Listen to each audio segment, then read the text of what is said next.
I always take such pleasure in saying that it is a flex to have both our parents cook and do it so well. Hey besties, it's your favorite introvert, and on today's episode of What Did My Parents Cook, we have dad's venison and mom's prawn chutney. But first we have to get through starters. We did some hake and calamari in this supreme coating that we've been seeing all over the place, and it was pretty good and definitely convenient.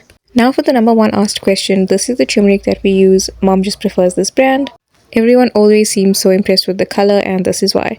So mom just starts off by marinating the prawns with the ingredients that were on the screen, and she throws it in with some curry leaf and gives it a half fry.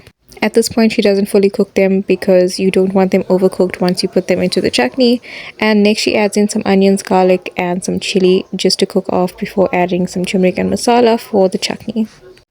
Once this has had a chance to braise, she adds in the grated tomatoes, and because it's chutney, it has to be grated. It gives you a better texture personally, as opposed to chopping or just blending them. This is just what we prefer. Once that chutney has reduced down really nicely and the oil comes up, she adds the prawns back in and a good squidge of honey to balance out those flavors and gives it a good stir. She finishes off with her dhania, and that's as good as done. Just wholesome deliciousness.